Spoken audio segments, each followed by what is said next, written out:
He used to believe that happiness was dependent upon achievement. And if I achieve, I will be happy. And he said, I finally realized happiness and achievement are independent variables. He said, achieve to achieve, be happy to be happy, but never believe achievement is going to make you happy.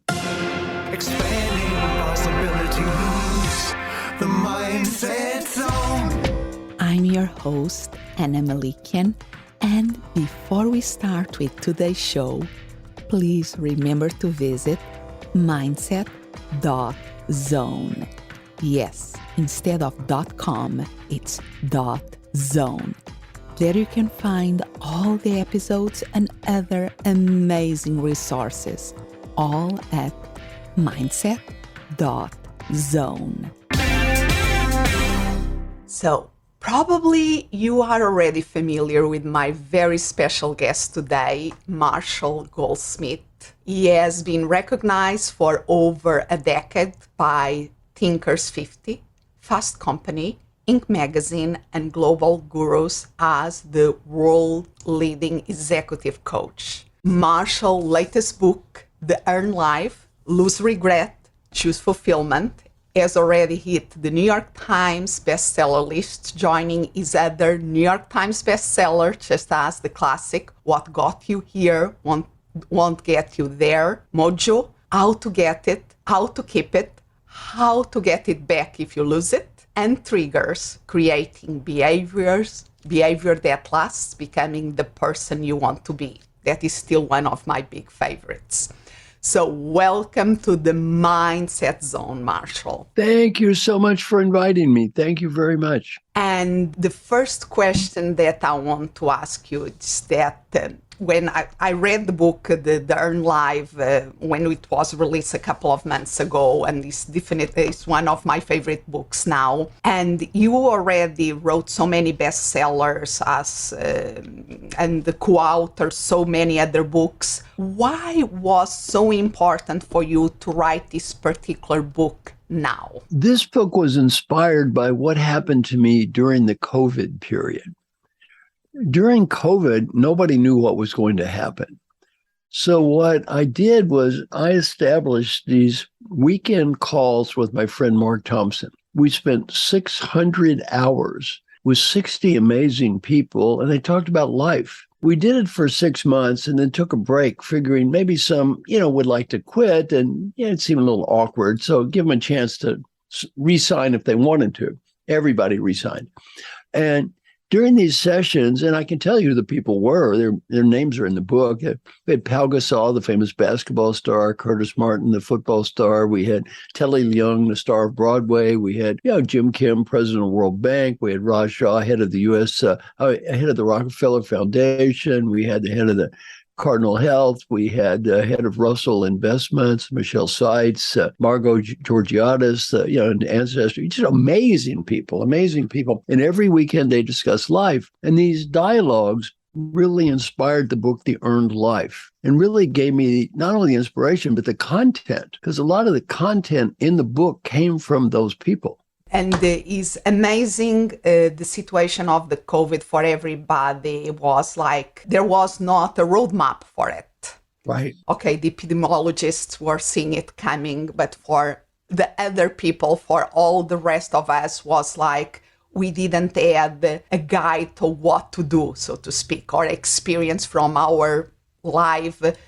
And but at the same time, it became in many ways an opportunity to reinvent things. And I think what you are describing is one of those reinventions that result now in this book that can inspire other people to reinvent what they are doing. And one of the things that I love in the book, you very clear in the beginning, you provide the operative definition for the title of the book, The Earn Life. You say, we are living an earned life when the choices, risks, and effort we make in each moment align with an overarching purpose in our lives, regardless of the eventual outcome. Tell us a little bit more about this definition.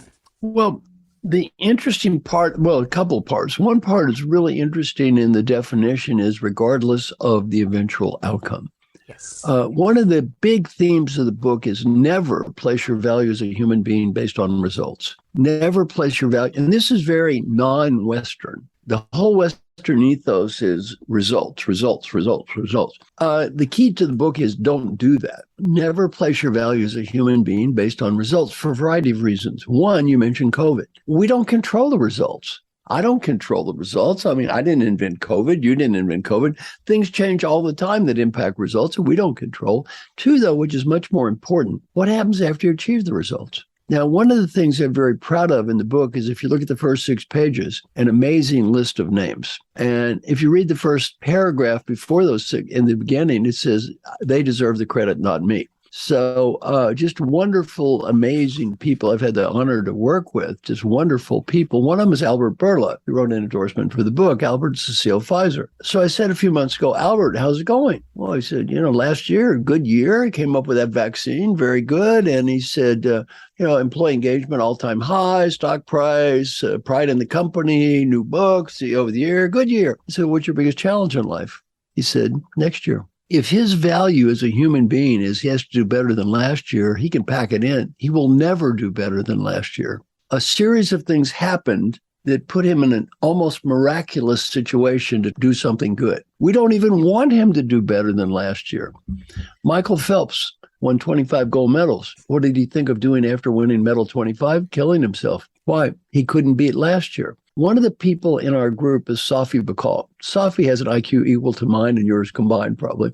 Brilliant, brilliant guy. PhD in physics from Stanford. He wrote a great book called Loon Shots. He made tens of millions of dollars, started 4 companies, consults to presidents. And he said he finally learned something from the football star Curtis Martin. Curtis is retired, works very hard, helps people all the time, and is always happy. And Safi said what he learned is he used to believe that happiness was dependent upon achievement. And if I achieve, I will be happy. And he said, I finally realized happiness and achievement are independent variables. He said, achieve to achieve, be happy to be happy, but never believe achievement is going to make you happy.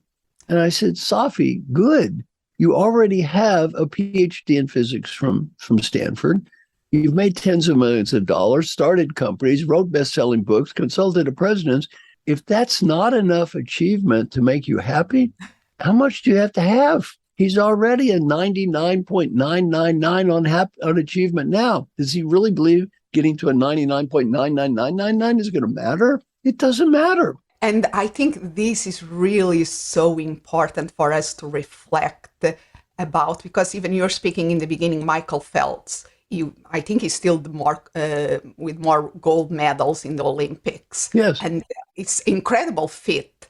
But for me, what he has done afterwards and after he have to face his own demons, so to speak, and the right. What he's doing now as a voice of mental health, I think is more consequential and will affect more people than incredible feat that he should be proud of the gold medals. I agree. What he learned, though, is don't put your soul in those gold medals.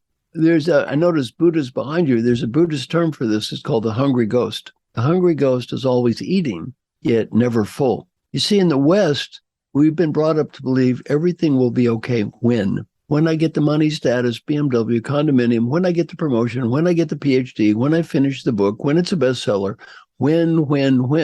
There is no when. There is no when. One book always has the same ending, and they lived happily ever after. That type of book is called a fairy tale. That's not the real world. In the real world, every day we start over. Every breath we start over. And that when then, or if when I finish this project, then I will finally have time to something. It's like a trap. I call it a fallacy that we keep falling into it. I even argue that the pursuing of happiness can be one of the biggest when-then traps. So when I arrive, I can finally enjoy happiness. I keep pursuing, but it's like an excuse to keep not really flavoring the moment. Right, exactly. And, there are many schools of Buddhist thought. The book is basically a Buddhist philosophy book. And I'm not a religious Buddhist. I'm a philosophical Buddhist. So my school of Buddhism is very simple. Buddha was brought up, or at least the metaphorical Buddha was brought up very rich. His father was a king. And he was living in a bubble. He was able to sneak outside of this bubble 3 times. First time he learned, people get old. Second time you learn, people get sick. Well, third time you die, old, sick, and die. Buddha said, wait a minute, all this more thing is not helping. He went out in the woods and tried to find peace and happiness with less. Guess what? That didn't work either. What did he finally realize? You can never find peace and happiness with more. You can never find peace and happiness with less. You can only find peace and happiness with what you have. There's only one time you can find it now. There's only one place you can find it here. This is it. This is nirvana. It's not up in the sky someplace. It's not out there. It's all in here. Yeah, it's inside. And is that go beyond the dichotomies, go beyond take us back to what you're speaking about, the Western, the results, the achievement, and the East being a more beyond the dichotomies. And I think I love in the book that you articulate your AAA model, because I think it's a way for us to be able to think about these things, because you have the actions, you have the ambition, but you have the aspiration. Right. So it's a way of bringing together. So can you explain to our listeners a little bit your AAA model? Very nice. Well, what do you need for a great life? First, be healthy is good. The book is not a health book. Have good relationships with people you love. It's not a find someone you love book. And it's good to have at least a lower middle class income, because poor people are not that happy. But it's not an income book. Assuming you have a lower middle class income, because after that, more money is not going to make you happy. And assuming that you have good relationships with people you love and you're healthy, what matters? Well, there's only 3 things. First one you mentioned is our aspirations. We need to have some answer to the great question, why? Why am I doing this? Why am I doing it? We need a higher level of aspiration or purpose in life.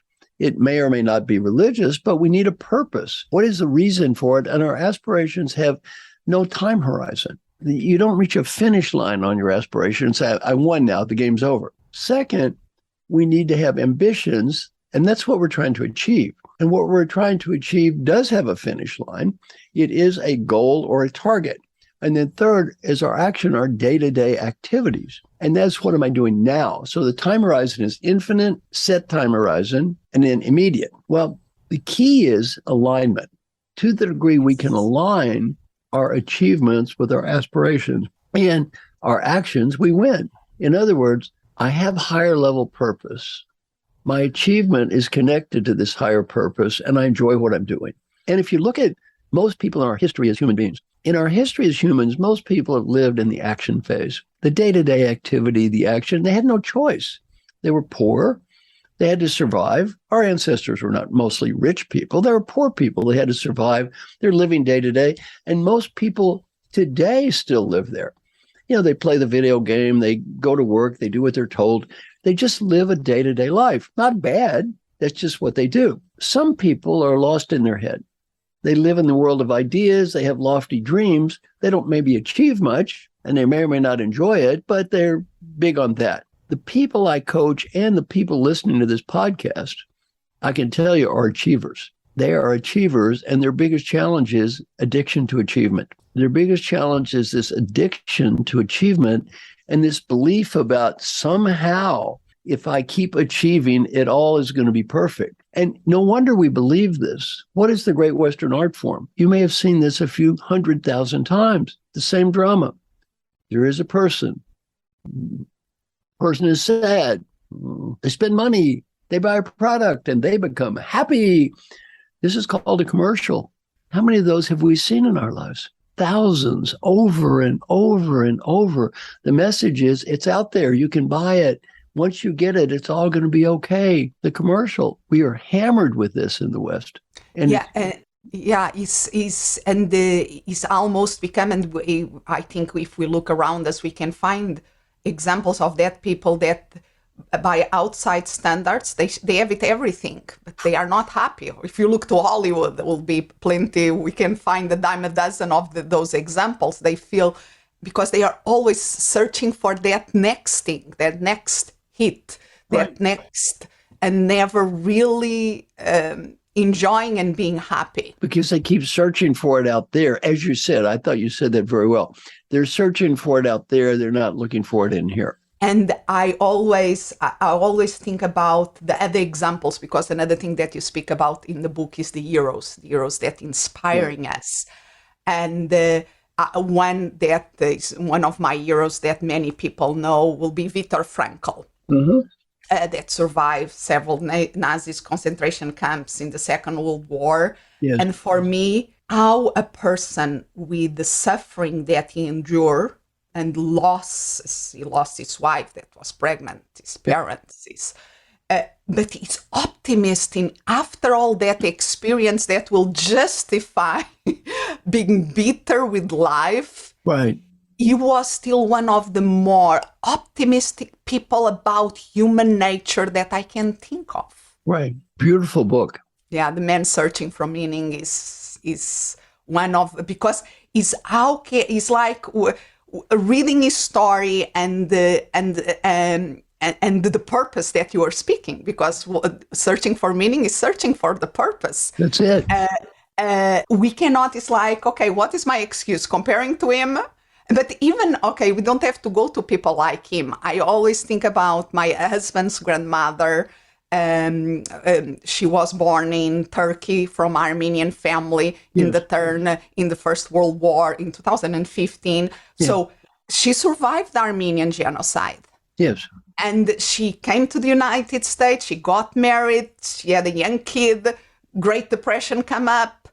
Became a widow 49. I still had the privilege to meet her. And she was this little young woman with a spiky sense of humor, a dynamic personality, and she was incredible. And the small things, she loved to do the Turkish coffee and have us for coffee and speak with us.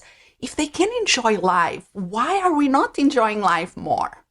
Well, one chapter of the book that I really love is the part about the marshmallow test. Oh, yes. Now, I think this goes back to answer your question. The marshmallow test explains to me part of the answer to your question. If you remember the marshmallow test, it was at Stanford University, and they take these kids, and you give the kid a marshmallow. And you say, kid, if you eat one, you get one. But if you wait, 2 marshmallows. Now, allegedly, they did this longitudinal research, and the kids that ate one all become losers, and the kids that eat 2 all grow up and are mega successful. Well, the message of the book is delayed gratification is good. Delayed gratification is good. Almost every self-help book, delayed gratification is good, over and over and over. What they did not do in the research, though, is they didn't take the kid with 2 marshmallows and say, kid, wait a little bit. 3. Wait some more. 4, 5, 10, 100, 1,000. And where does the story end? An old man sitting in a room, waiting to die, surrounded by millions of uneaten marshmallows. Sometimes you need to eat the marshmallow. And enjoy every little bit of it. Absolutely. Enjoy the marshmallow. And the other story is Jack Welch, the famous CEO of GE. I love this story. He almost dies of a triple bypass surgery. My friend says, Jack, what did you learn about life? He said, why am I drinking cheap wine every night? Jack Welch, who loves great wine, has a wine cellar filled with great wine, and every night he's drinking cheap wine. Why? He's waiting for the wine in his wine cellar to appreciate in value. You know what he said? I'm rich. The guy's worth hundreds of millions of dollars. I'm rich. What am I doing? And he almost died. You know what he said? No more cheap wine. No more enjoying that beautiful glass. Enjoy it now. Yeah. What is he saving it for?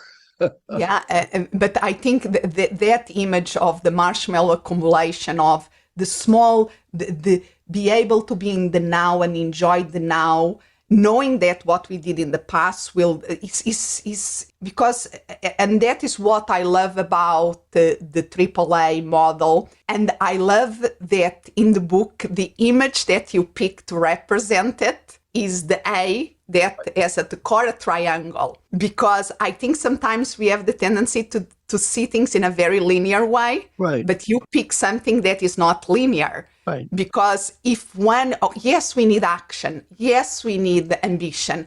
Yes, we need aspiration. And they are like, you call it the independent variables. They are kind of three different dimensions that if we lose one of the dimensions, we lose the shape of the triangle. That's It right. ceases to exist. We need all of them and not forget why are we doing things. Exactly. I love that. And again, another Buddhist part of the book is the every breath paradigm. Buddhism, as you know, is very big on the concept of impermanence. There is nothing permanent. There isn't this set place, or life is forever changing.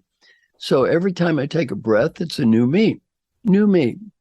And I've got one exercise I really love for people on this is everyone listening, take a deep breath. Take a deeper breath. Think, new me. Everything that happened before this second in your life was done by an infinite set of people called the previous yous.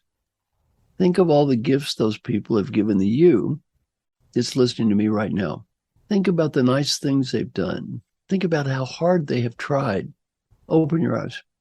If any group of people did that many nice things, what should we say to these good people? Thank you. Thank you, nice people. Thank you. Did they make a mistake or two? Who's the first person we need to learn to forgive? Let's forgive this person. I've asked thousands of parents around the world this question. When my child grows up, I would like my child to be. One word comes up from parents more than every other word combined, no matter what city I'm in, no matter what country. What's the word? Happy. You want your kids to be happy? You want your parents to be happy? You want the people who love you to be happy? You go first. You be happy. And be grateful is part of that. Gratitude and gratefulness is really part of the journey. And happy has a lot, in my opinion, to do with believing that purpose. Yes. Being in alignment with that purpose. That is it. That's it. And very, very, very, important. The other thing that's important is live your own life. One of the great challenges of modern society is called vicarious living. And social media has made this much, much worse. Unfortunately, probably 1 billion hours have been spent with people watching something related to the Kardashians. People play video games. They watch the sports, entertainment, something. But they're not living their own life. They're living through other people. It's not them. I was telling this to my son. I said, playing video games, it's not a real thing. You're playing, it's imagining. He said, Dad, you don't know anything. He said, people spend hundreds of millions of hours watching other people play video games. Yes. I mean, how far away can reality can you get? You're watching another person play a video game. A guy is pretending to be in a war that's not there, and you're watching the guy pretend. And sometimes even go one level. You are watching somebody commenting on somebody playing. Right, exactly. It's just, and where's your own life? And sometimes it's the simple things. That is why going out for a walk in nature or outside can be as simple as that to bring us to the present moment. We have to be paying attention where we put our foot one in front of the other. Otherwise, we are going to fall. Right. And we can smell nature and be out and notice a little bird that we didn't notice before, or the leaves. We really have to remind ourselves of that little importance of, like you are saying, the next breath and being in the present moment and really tapping in the power of it. Right. So one of the things, speaking about being grateful, I'm very grateful of knowing personally Frank Wagner, whom I know that you work with him since, I think, the 1970s. Yes. I would love to hear from you, from your perspective, what is the role of these long-term friendships in an earned life? Well, Frank is a great example because I have a saying, you can't buy history. And Frank and I have known each other for over 50 years. And the previous Franks knew a lot of the previous Marshalls. And when we can get together, we can talk about these other people. And we knew these other people. He knew the young versions of me. He's seen these various iterations and evolutions, and I with him. There's something about that you can't buy. And you can't buy history with people. And that's something that's very different and special. And it's great to have new friends. New friends are good, but you can't buy old friends.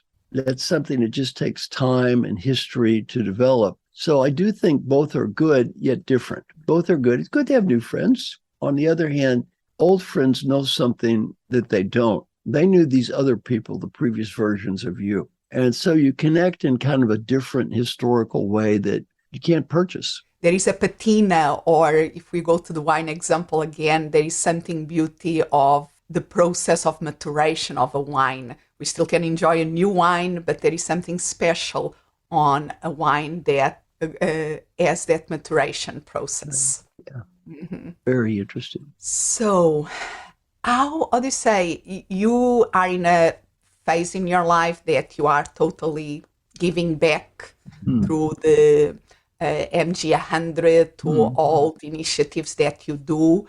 What you see us now for these next couple of years? What is your big thing in this for your life, for your legacy? Well, our listeners may not know what exactly MG100 is. So let me explain this. I went to a program put on by Ayşe Birsel, who's also from Turkey. And part of the program, she said, who are your heroes? As you mentioned, my heroes were very kind and generous people who were nice teachers, people like Francis Hesselbein, Alan Mullally, Peter Drucker, Warren Bennis, people who were very kind to me, and they never charged me money. She said, you should be more like your heroes. I decided to adopt 15 people, teach them all I know for free. And the only price is when they get old, they have to do the same thing. So I make a little selfie video and put it on LinkedIn. Now, it's a very primitive video. It said, my name is Marshall. I got ranked #1 leadership thinker and coach, and I'm getting old, and I want to adopt 15 people, teach you all I know for free. And you get old, you have to do the same thing. That was all. 30 seconds. I'm thinking, well, maybe 100 people will see this and apply. 100. I was wrong. So far, 18,000 people applied to be adopted. And now I've adopted 370 people. For example, CB is a woman who, introduced us. And it's a wonderful program called 100 Coaches. This weekend, I'm going to be with actually about 105 of those people at my home here. 2 weeks ago, I was with another 60 of them. And I give away everything. So all of my material I give away. You may copy, share, download, duplicate, use in church, charity. Use any of it any way you want to. And there's a franchise model, which most people use. It says, you must do exactly what I tell you in the way I said, or I'll sue you. And then they say, you must pay me money or I'll sue you. Well, mine is the opposite. I give things away. Use it any way you want to. Change it, modify it, put your name on it. I don't care. And it's all free. So it's a very different mindset. Yeah, and it's the paying it forward. Right. Okay, receive, do the best with it, and then pay it forward in the future. And our rules in 100 Coaches are pretty simple. You can ask anyone for help. And if they can help you, they do. And if they can't, they can't. And if they can help you, you just say thank you. You don't owe them anything, though. There's no expected payback, either psychologically or work-wise or money. The only payback is help someone else. That's the only thing. And it's a wonderful, wonderful concept. I love the group. And, I have a lot of honorary, I call these my honorary children. And again, I was thinking young people would do this. It never dawned on me, people like the president of the World Bank and the CEO of the United States, all these other people, they said, I want to be adopted too. Wow. Yeah, my oldest adopted daughter is 106 years old. Wow, we always can learn from each other, and it's beautiful what you are doing, and the spirit, giving the example. that it's possible to do this and be successful and living your purpose this way. So I will tell all the listeners, all the viewers to get the book. The Earn Life is really a rich book that I have to reread. I want to reread it to really go deep on it. And besides the book that they can buy at any place that sells books at the moment, even if they are in an airport, you can see it everywhere there. How can people learn more about you and your amazing work? Well, just go to my website, marshallgoldsmith.com. I give everything away there. I'm on LinkedIn. I have like 1.4 something million followers on LinkedIn. I give everything away. I'm on most of the social media stuff. And, my email address, marshall@marshallgoldsmith.com. Just send me an email. Now, Marshall has 2 L's, marshall@marshallgoldsmith.com. If you send me an email, I cannot promise to get back to you immediately, but I always get back to people. And so, one thing I do is just, try to make myself as helpful as I can. Yeah, and you absolutely do. Thank you so much. It's been an honor to spend this time with you. And life is good, like you always say. Life is good. And, in our time together, let's just imagine even 2 or 3 people have a little better life. Maybe 2 or 3 people, and they maybe help someone else. It's a very good use of both of our time. So thank you for giving me the honor. Expanding possibilities, the mindset zone. Thank you for listening, and remember to visit mindset.zone. Yes, instead of .com, it's .zone.